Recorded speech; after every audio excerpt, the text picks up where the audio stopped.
Hey guys, welcome back to Real Housewives Recaps. Today we're talking Sex and the City, the second movie. This is the final part. And if you thought this thing was going to go out on a whimper, you would be wrong because so much offensive stuff happens in this episode. It is wild. You guys, I forgot about all the crazy shenanigans that happens at the end of this movie, so you better believe we are going to be breaking those down.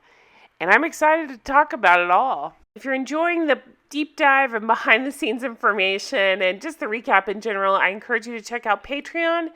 Every tier is getting the same kind of treatment on the original Sex and the City series. We're having a lot of fun going over that, as well as Always Sunny, and the top tier gets to pick what we recap. So lots of fun. Check that out if you're interested.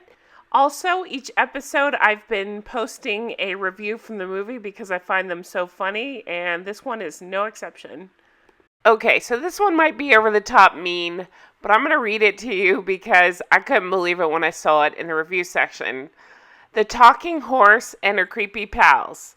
The four gals who think they're the hottest chicks on earth hit the streets again to give it away to anyone that can sniff them out.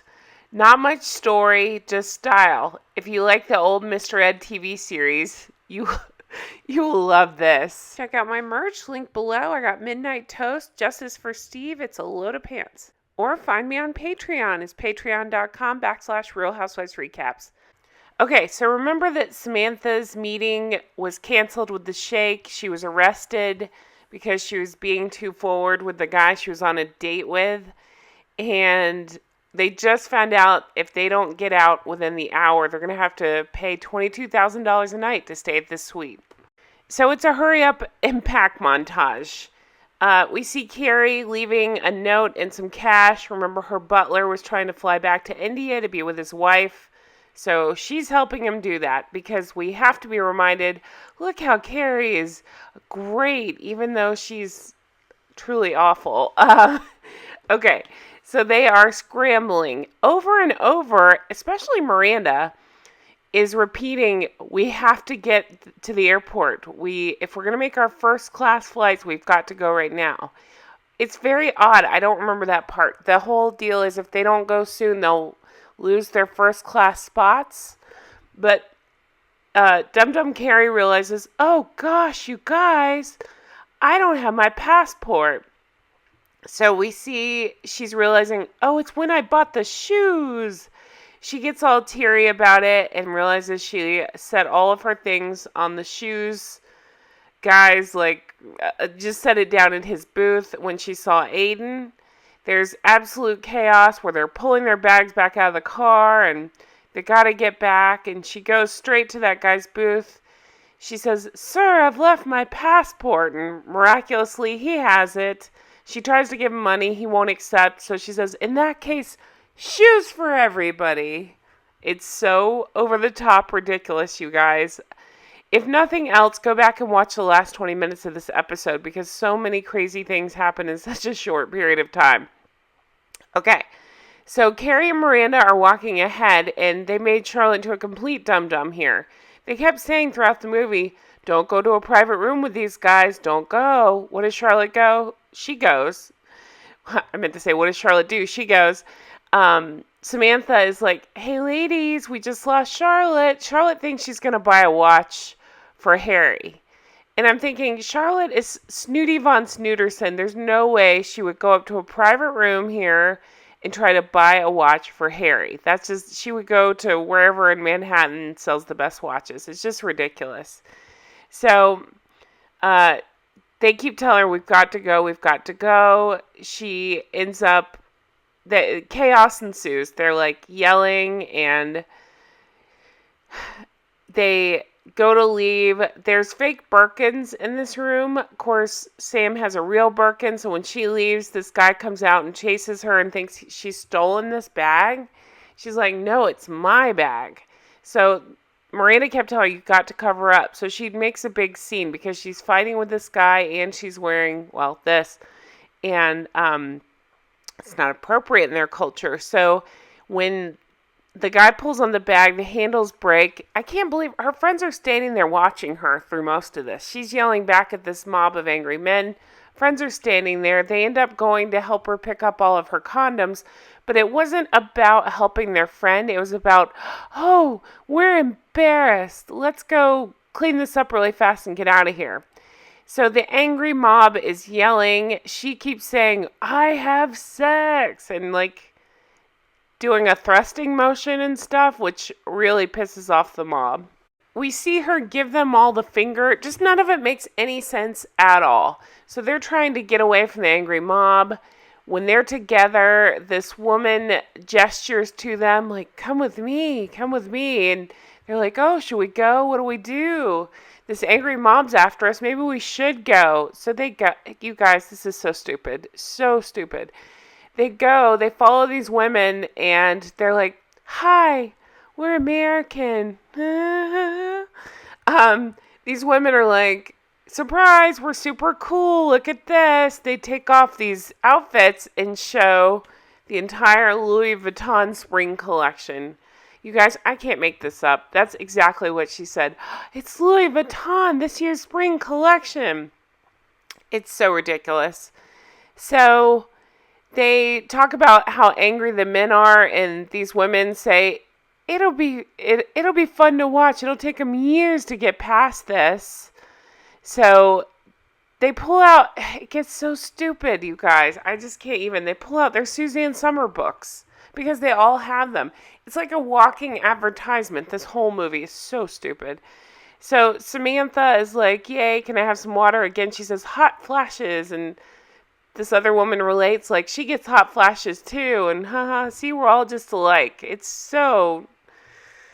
just the most cringy thing. I just can't even believe it. Oh, you guys, it gets worse. Just wait. Okay. Yeah, so they're like, oh, what do we do? There's a whole mob of guys out there that are angry. How do we get past them? And the women just kind of smile at each other knowingly, like, I know what to do, you guys. So they're putting these outfits, and that way they can sneak past and get to the airport. Meanwhile, Charlotte's missing. Where'd Charlotte go? Oh, there's Charlotte, being kooky as ever. It just so bad. This last 20 minutes the movie was already bad, but it goes from bad to just horrible. Carrie has this idea to flag a cab because nobody wants to stop for them. She flashes her leg. You guys, she pulls up this robe and she flashes her leg to get a cab. I'm not even making this up. Again, the whole time they've been talking about modesty and you don't draw attention to yourself and you don't do things like this. And then what does she do? She shows her leg because, of course, Carrie could stop traffic. So on the airplane, this lady asks Carrie, do you have anything to declare? And she says, yes, I'm a mess. She's so deep, you guys. So from here, she goes back to the apartment, and Big didn't meet her at the airport like he promised. So remember last episode, she told him that she kissed Aiden. So he didn't meet her at the apartment. Oh, no.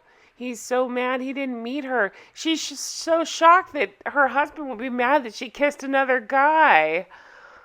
Oh, I just can't even. Okay, we go over to Charlotte. She's saying hi to her family. She's very happy. I don't know. Who cares? Back to Carrie. She's calling Big. He's not answering. What do I do?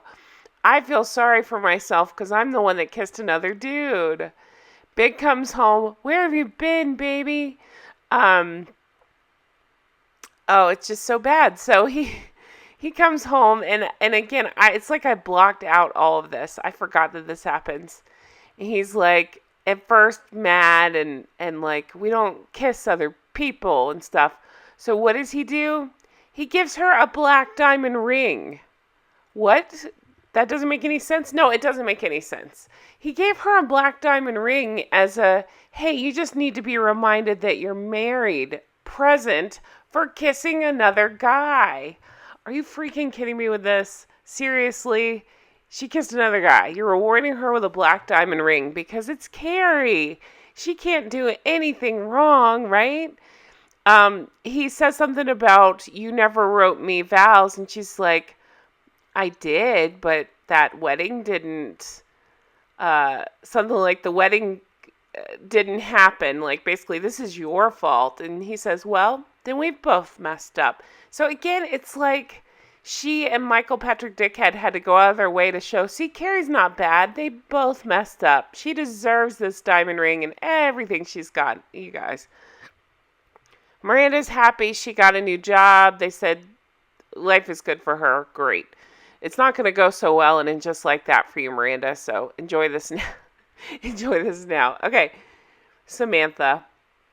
So Samantha goes on a date with that guy that she had met. They're in the Hamptons, and they the last scene of we get of Samantha, I can't really show you too much except for this. You can fill in the blanks as to what they're doing. Okay, so then Rose turns 3. Everybody's there to celebrate. Turns out Charlotte didn't have anything to worry about because the hot nanny likes other hot nannies. Yes, that's a line too. So her nanny is a lesbian, so she's no longer worried that Harry will stray and go for her. It's, oh God, you guys. It's like they tried to wrap it up in a bow, but instead they just shit on the box. It's so stupid. So Carrie and Big are so happy.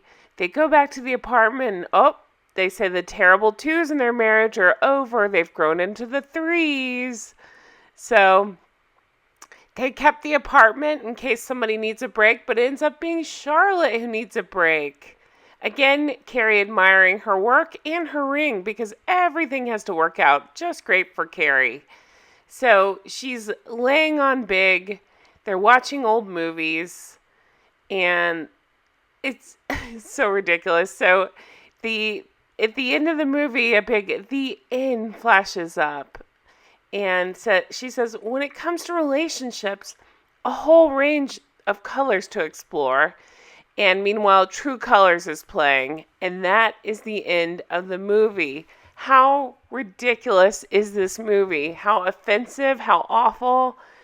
Just the worst, right? Just the absolute worst. This pile of dog shit. I can't even believe it. So obviously I knew this was going to be awful going into this movie. I've seen it before several times.